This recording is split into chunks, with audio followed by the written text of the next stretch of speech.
Everybody. So glad that you could join us tonight. I know we are all seasoned Zoomers. We've been doing this a long time, but I do ask that everyone would go ahead and mute their microphone as we get started here, just to keep that background noise at a minimum. We do ask that you use the hand raise function if you have questions. There's going to be a Q&A session at the end when Nancy and Jennifer are done presenting, and I will keep an eye and make sure that everyone has their questions answered, as well as using the chat box if you want to toss something in there. If it comes up while we're in the middle of it and you don't want to lose that thought, go ahead and throw it in the chat and I will make sure that we get that answered. If there's anything that you are requesting, we do ask that you put your full name, title, and contact information, just so we make sure that we're getting everything we need to get your request fulfilled. And this is being recorded, so we're going to be sending that recording out, excuse me, out early next week. And like Sue was saying, we will announce the topic in the next email or so, so you know what the topic is going to be for April. And without further ado, I will introduce our support services staff, Nancy Bowers and Jennifer Campbell, who are together to talk to you about 4-H. Hi. Hello. So, yeah, our 4-H program has been going a long time. This is my 37th year doing it. And so the animals that we have for the kids to raise and take to the fair are rabbits and pigs. And then Jennifer heads up the non-livestock part of 4-H. So that includes any kind of crafts, sewing, photography. It can be pretty much anything a kid can make, they can enter it in fair. We can find some place to enter it. So we've got 7 kids this year that are showing rabbits. No, 6 kids showing rabbits and 7 kids showing pigs. And then we've got several, about, I don't know. So I have 8 or so. I have 6 kids doing what's called Clover Buds, which is the younger generation of 4-H. So they're doing more participatory. They're usually like the younger siblings of the ones that are doing all the animals. So they want to contribute too. So I have 6 Clover Buds. So that's ages 5 to 7. And then I have 10 regular 4-H crafters, which is age 18 to 19. So 8 to 19. 8 to 19. Yes, sorry. Yeah. So we take them down to the farm to do chores and learn about how to show their animals. And so that's all just starting up. So kids are picking out their animals and learning about them. And then for me, we've only done 3 crafts so far. We have many to try. Kids are welcome to either pick from a set of crafts that I am putting on, or I can help them with whatever they can think of, be it actually helping them come up with an idea or think through it, or if that might be more material-wise. If they can think it up, we can do it.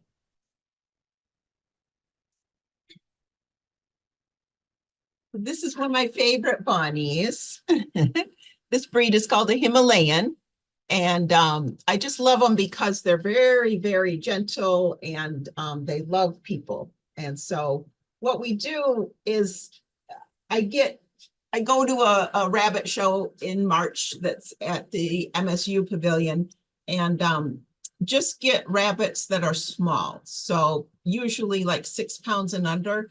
And that way, because we do sell the animals at the fair, and that way I can honestly tell the kid, nobody's going to be eating your rabbit.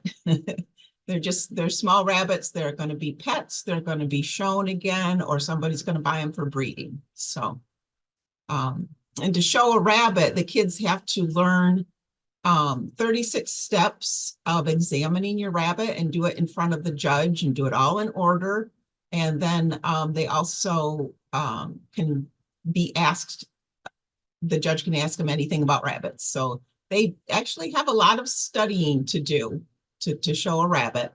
With the pigs, it's more physical. It's you don't have as much control. That's why I love the rabbits, because if a kid practices, they have total control over their animal and how they do it fair. With a pig, it's more unpredictable because you're just in a big ring with 10 or 12 other kids, and you don't have any physical way to restrain your pig. You have like a stiff whip, and you tap the pig to get it to go where you want it to go. So our facility is just outstanding for these kids. We have a beautiful hog barn that's divided up into pens. So most of our kids have 2 pigs, and so they have their own pen, and they have automatic waters in the pen, cement floor, heaters, everything we need. And the rabbit barn is fairly new, built by the Cooties, and it's a really great barn too. And so we have an outdoor pen for the pigs, and it's covered. So there we can put the pigs out there and not worry about them getting sunburned, and the kids can go out there and practice what they need to do for show. You guys have any questions? Marianne has a question. Don't forget to unmute Marianne. Still muted? I was checking to see how that pig trailer, I believe California had purchased a pig trailer for you guys. How's that going? I haven't seen a picture of it yet. Oh, yes, Is that it's true? great. We used it to go get the pigs from MSU. Yes. It's Okay, beautiful. If you give me a minute, I can try and show it to you guys. thank you. Yeah.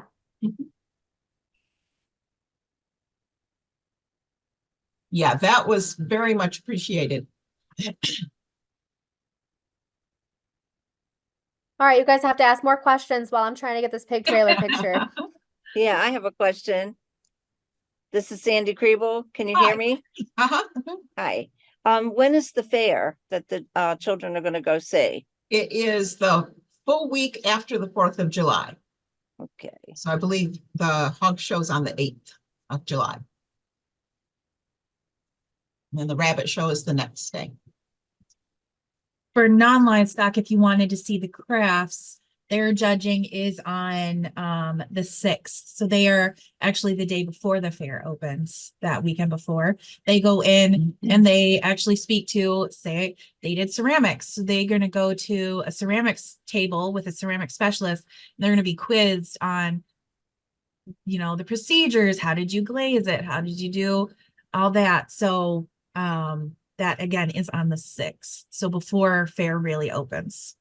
But all of the non-livestock items are on display all fair week Yes. up Okay. in the building up at the front of the fair. So, and fair week is not just the shows. You know, we do have the hog show on Monday and the rabbit show on Tuesday, but then on Wednesday, some of the kids will be working in the food shack, the 4-H food shack, because all the clubs have to do a shift, raises money for 4-H. And then on Thursdays, the big livestock auction. So that's when we sell our pigs, but they stay there until Sunday. And then Friday is a pretty down day. And then Saturday is the small animal sales. So that's where we sell our rabbits. Yes, the kids can participate in both animals and Yeah. crafts. Yeah. I just don't believe they can do both a pig and a rabbit. Not here. I mean, other kids can. We just don't have the room to let everybody do that. Plus, I don't really know of any of the kids that would have the time to do that because it is pretty time intensive. So, Because they're still going to school, still doing homework and all that stuff as well. sports. Yeah. And yep. Thank you. You're welcome. Yes, it's really, it's a great program. Yeah, Yes. it's hard to describe like how it benefits the kids, but it's like an intangible thing of, for one, the animal, they get so excited about the animals. When they were picking out their rabbits, and I really try to get enough rabbits that are well behaved so that everybody has one that's easy to work with. And last week I told a girl that she got the rabbit that she wanted, and she screamed. She was so happy. So yeah, and then to learn about it, to take it to a total stranger and show it to them, somebody that's an expert about pigs or rabbits, it just really builds their confidence. I mean, even just today we were working with the bunnies, and a boy that's, I think he's 9. And he just got his bunny. He knows, he just found out the other day that this is his bunny. And so we were just working on posing the rabbit and flipping it over. And he was very unsure about flipping it over. He'd never handled a rabbit before, but then he did it, and he just had the biggest smile. He said, "I did it," and it's a really good program.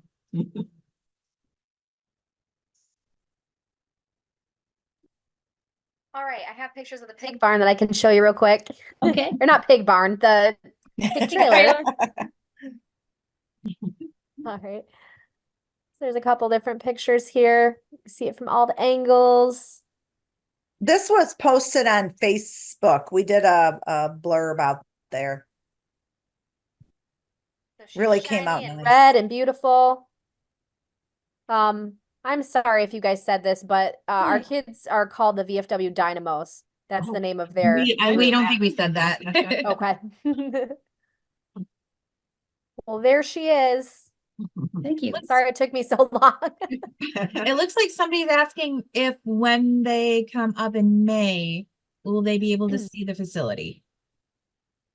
Yeah, yep, I was gonna respond in chat, but yeah, Edward, when you guys come up for junior vice orientation, there will be a 4-H presentation as a part of that. But we will have tours down to the Montana farmstead available during the free time.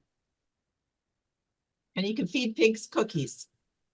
Yes, Mhm. they love cookies. So I just have to say this because Nancy, how long have you been doing 4-H? 37. 37. So we had some staff training yesterday, and what we were just talking about, where is your happy place? And Nancy responded, the pig barn. It was great. And it was Our porch trainer is from Philadelphia, Yeah. and he was like, "What? Yeah. You have a pig barn?" What is a pig barn?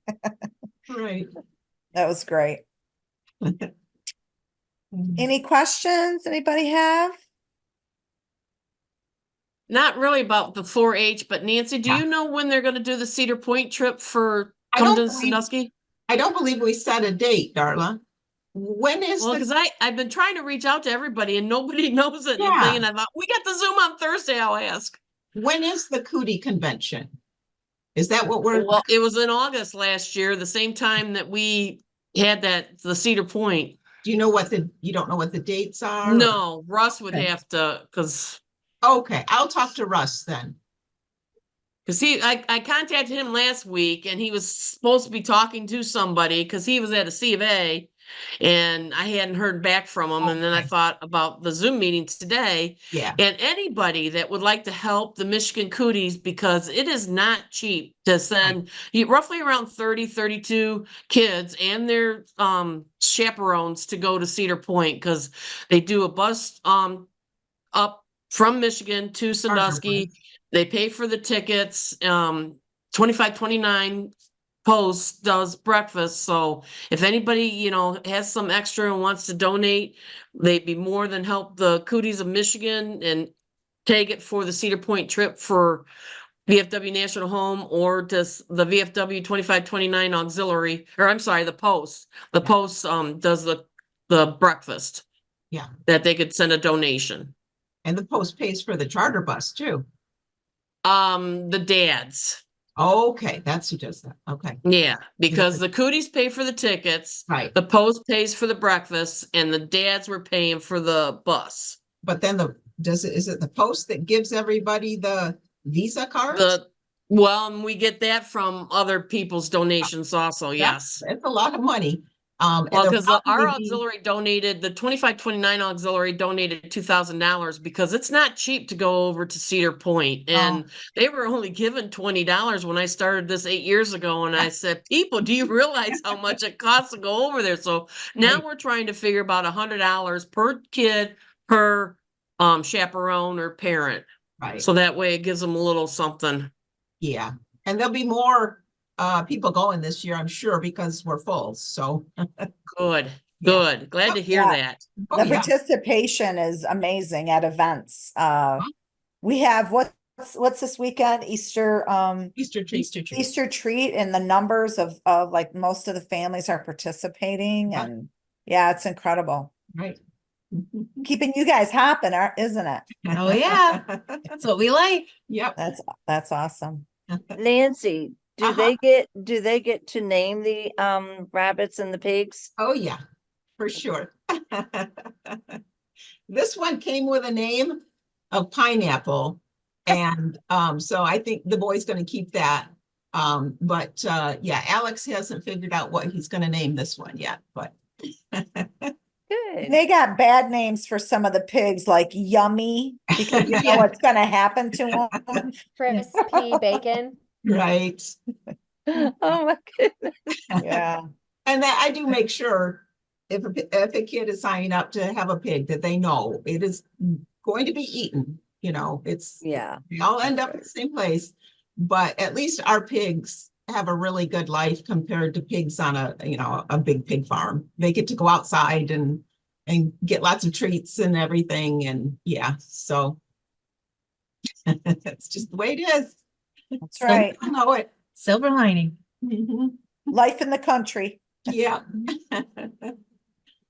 Any other questions? I was just thinking about sharing kind of a new event. We did it last year. It's a VFW Riders event.